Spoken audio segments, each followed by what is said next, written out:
तो जैसा कि हमने बताया है कि इलेक्ट्रोहोम्योपैथी में कैसे हम पेशेंट का, मरीज का इलाज करते हैं। तो हेमरेज एक्चुअली में होता क्या है? हेमोरेज, ठीक, हेमोरेज मीन्स होता है हिंदी में इसको क्या बोलते हैं? रक्तस्राव। रक्तस्राव।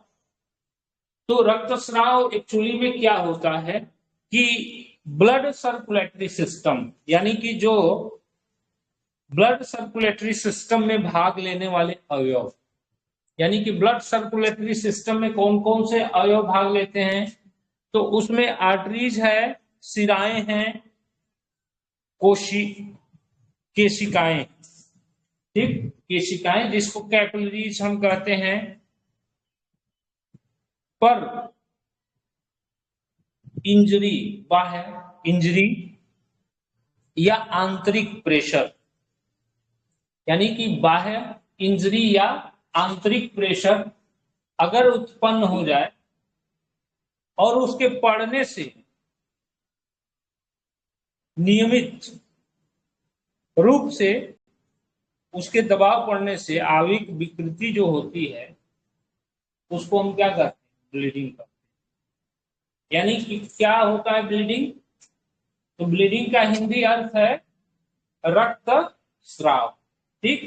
तो रक्तस्राव क्या होता है कि जो सर्कुलेटरी सिस्टम है उसमें हमारी धमनी होती है,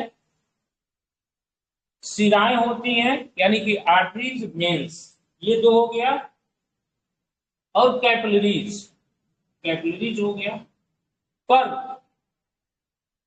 बाह्य दबाव, बाहर का दबाव, ठीक, एक्सटर्नल आघात, इंजरी, ठीक, या आंतरिक यानी कि इंटरनल प्रेशर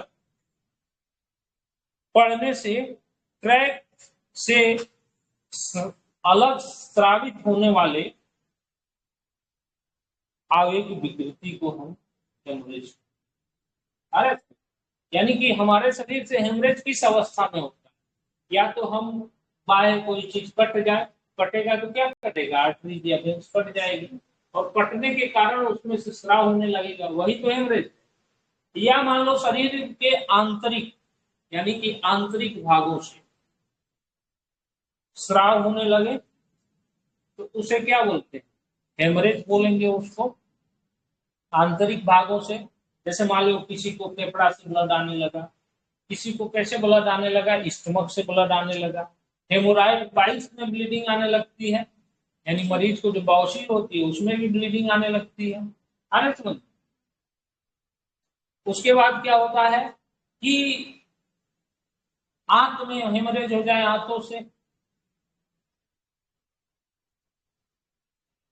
चाहे वो हिमेटमेसिस हो, चाहे वो मेलिना हो, इपिस्टैक्सिस, नाक से ब्लड आ जाए, यूट्राइन हो हेमरेज यानी कि यूट्रस से हेमरेज हो जाए। तो इन सब अवस्थाओं को क्या बोलते हैं? That is the all the situation is the haemorrhage. ये सभी अवस्थाएं क्या हैं? हेमोरेज है मुख्य रूप से। इसको क्या बोलते हैं? कि ये सब हेमोरेज। तो हेमरेज दो तरीके से होता है, बाह्य, एक आंतरिक। बाह्य मतलब इंजरी हो जाए, चोट लग जाए, कट जाए, कहीं से एक्सीडेंट हो जाए तो होता है ना, बस कट गया और क्या होने लगा? ब्लीडिंग होने लगा, ठीक। अब ये जो हेमरेज है ये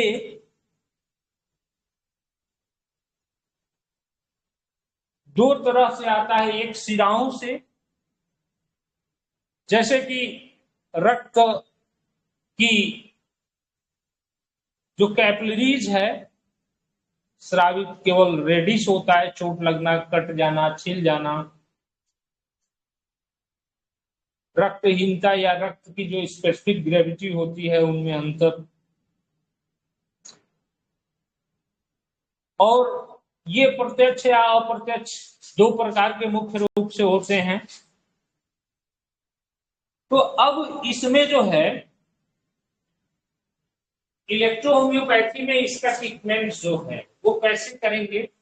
तो फर्स्ट ऑफ ऑल मैंने आपको बताया है, सिखाया है कि जो सिलेक्शन ऑफ रेमेडी होता है वो निर्भर होता है 3 बातों पे। पहला क्या मैंने बताया कि सिम्प्टोमेटिक रेमेडी। दूसरा क्या है ऑर्गेनिक और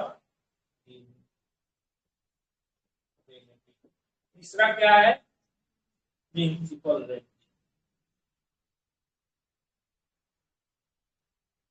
प्रिंसिपल रेमेडी यानी कि पहले में जो सिम्टम्स मरीज लेके आ रहा है या हमें दिख रहा है, दूसरा आर्गन कौन सा है जिसकी वजह से सिम्टम आ रहा है, तीसरा ये आर्गन क्यों बीमार हुआ है, किस कारण से हुआ है, ये तीनों को रिलेट करते हैं। समझ गए? तो स्पष्ट रूप से आप दवाई लिखना आसान हो जाएगा। इसीलिए मैं बोलता हूं कि दिमाग खोल के रखोगे तो बैसाखी की जरूरत नहीं पड़ेगी। बात समझ आ रही है? जैसे जब आप इस चीज को समझ लोगे कि एक्चुअली में इस चीज में कैसे हम इसको कर सकते हैं, प्रैक्टिस करोगे बार बार इस चीज को, तो आसानी से आप रोगी को ठीक कर सकते हैं। आसानी से रोगी आपका ठीक किया जा सकता है और ठीक भी होता है ये रोगी आसानी से इलेक्ट्रोहोम्योपैथी द्वारा।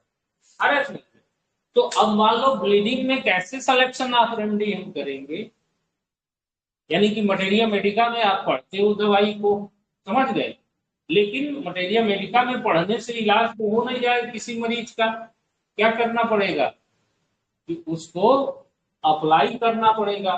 तो अब उसके अप्लाई करने के जो तरीके हैं, वो तरीके जब तक आपको नहीं आएंगे तो चिकित्सा कार्य नहीं कर पाएंगे। उसी तरीके को इम्प्लांट ये करने को बताया गया है कि कैसे हम करेंगे। ठीक, तो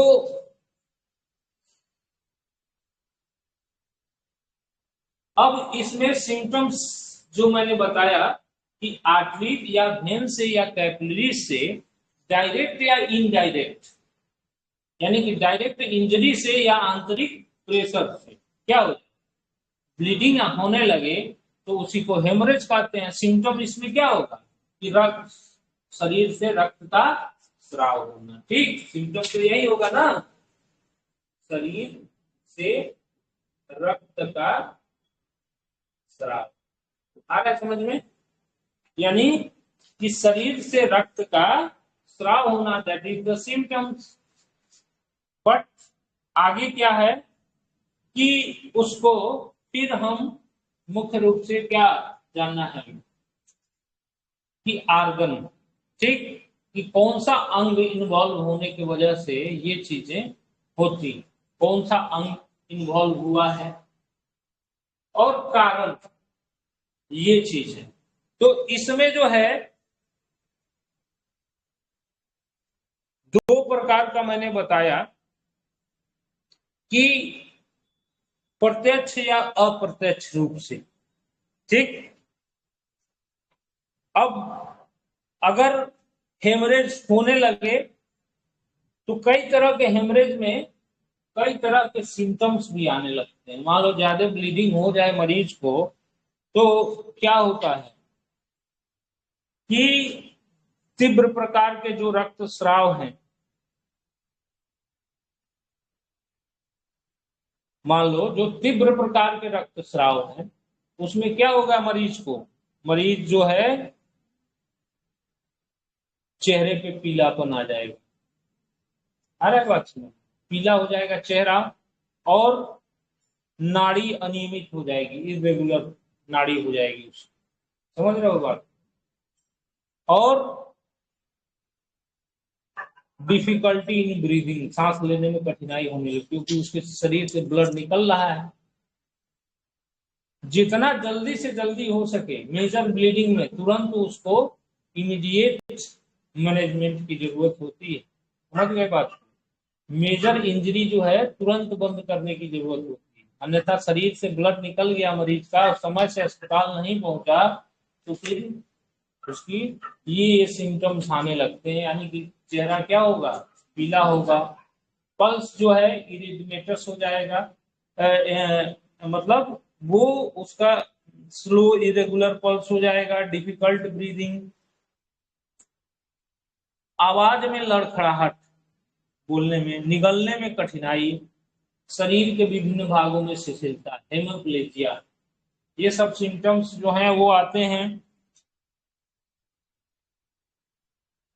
दुर्बलता, कमजोरी आ जाएगा, फिर बेहोश हो जाएगा। समझ गए? तो इस तरीके से इसमें जो है ज्यादा ग्रेव कंडीशन होने पे ऐसे सिम्टम्स आते हैं। समझ गए बात? लेकिन जो इंटरनल हेमरेज है वो धीमे धीमे होता है। जैसे कि हीमेपेटाइसिस, हीमेटेमेसिस यानी कि रक्त का बमन होना,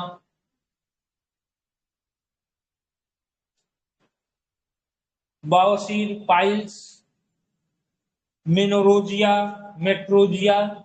समझ गए? इसमें भी ब्लीडिंग जो मैं अभी पढ़ा रहा था। परफोरेशन, हाइपरटेंशन होने के कारण सेरिब्रल हेमरेज हो जाना। इसमें तो ये आंतरिक हेमरेज जो होता है। समझ गए? तो फर्स्ट ऑफ ऑल ट्रीटमेंट अगर इसका करना है तो आपको क्या करना पड़ेगा? द सिम्प्टोमेटिक रेमेडी पहले अप्लाई करना पड़ता है, फिर क्या करना है? ऑर्गेनिक रेमेडी, फिर प्रिंसिपल रेमेडी, कारण की दवाई जो है वो हम करते हैं। तो मान लो शरीर पे अब बहुत सारे रक्तस्राव हैं, ठीक? जैसे हेमोराइड में रक्तस्राव, रक्तस्राव कोई बीमारी नहीं है, ये अंगों से होने वाले स्राव। तो अगर जहां जहां से हो रहा है वैसा वैसा नाम उसका पड़ा हुआ है। यूट्राइन हेमरेज, मान लो मेट्रोजिया, मेनोरोजिया, यूट्रस से अगर हो रहा है तो यूट्राइन हेमरेज बोलते हैं। फेफड़े से हो रहा है, नाक से हो रहा है, ठीक, पेट से हो रहा है, तो अलग अलग नाम इसके दिए गए हैं इस हेमरेज। ठीक, तो उस अंग विशेष की दवाई और फिर हमारी इसकी मुख्य दवाई जो सिम्टोमेटिक रेमेडी है हमारी, जो एप्लीकेशन एक्सटर्नल हम क्या लगाएंगे? एक्सटर्नल इसमें लगाने के लिए हम ठीक है, समझ रहे हो बात? यानी एक्सटर्नल हम लगाने के लिए इसमें हम कौन सी दवा यूज करते हैं? पढ़ाया गया ना इलेक्ट्रिसिटी में, बी के बारे में पढ़ाया गया है ना, नहीं पढ़ाया गया? बी है, बी को क्या करना है? बी को तर कर देना है रुई, ठीक, बी, और तर करने के बाद उस घाव पर पूरा रुई बांध देना चाहिए और आवश्यकता पड़ने पर बैंडेज, ठीक, आवश्यकता पड़े तो उस रुई को एकदम से बैंडेज कर दो वहीं पे जहां कट हुआ है। समझ गए? यानी कि पूरा रुई भिगो करके और उस पे क्या लगाना है? बी। उसके बाद जहां चोट पीड़ा हो रही है वहां पे आरी और जी लगवा सकते हैं। मान लो कट हुई है यहाँ पे, उसके अगल बगल चोट पीड़ा, तो आरी और जी। समझ रहे हो बात को? आरी और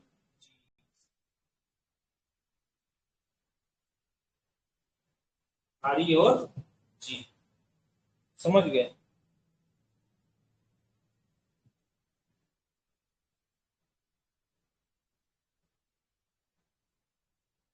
और इसमें जो है पिलाने के लिए आप दे सकते हैं इसको इंटरनल रूप से। हर प्रकार की इंजरी की मैं बात कर रहा हूं, जैसे ये कट इंजरी की स्पेशली जो बाह्य इंजरी है उसकी मैं बात कर रहा हूं, ठीक है? तो उसमें उपयोग करना है, यानी कि एक्सटर्नल बी। अब जितना कटा है उसी अनुपात में हमें कॉटन लगाना है। समझ रहे हो? और फिर उस स्थान पे जहां चोट वोट लगा हो आरी और जी साफ करना है उसको, आरी और जी। समझ गए बात को। और फिर उसको पिलाने के लिए इंटरनल रूट में क्या देंगे, बी। ठीक है, बी 2 से लेकर 20 फुट तक और डब्ल्यू, ये पिलाने के लिए देंगे इंटरनल। ये क्या है एक्सटर्नल और ये इंटरनल हो जाएगी। समझ में आ रहा है मेरी बात।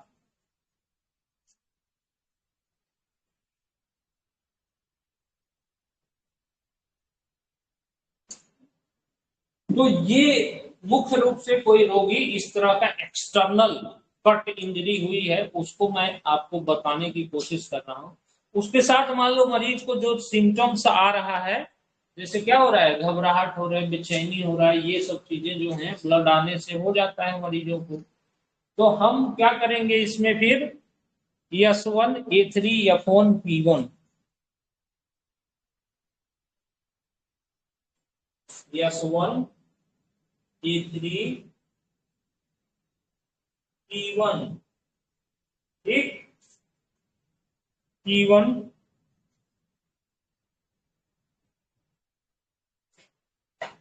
और जी, ठीक है, घाव बन जाता है तो जी इस उसके लिए मिक्सचर में बना दे सकते हैं F1 A3 P1 और F1 भी, ठीक है।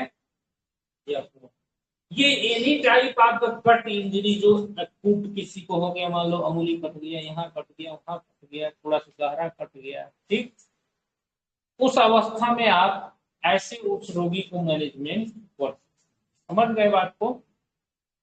और दूसरा जो मैं बता रहा हूं हेमरेज को, यानी कि हेमरेज जो सेकेंड है पार्ट है कि जो इंटरनल हेमरेज है विभिन्न प्रकार की,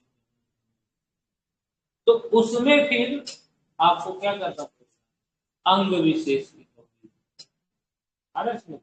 जैसे फेफड़ा से ब्लड आ रहा है या आपका जो ब्लीडिंग मुख्य रूप से हेमोराइडल ब्लीडिंग है, इपिस्टैक्सिस है, तो अब सबका इलाज फिर अलग अलग, समझ गए।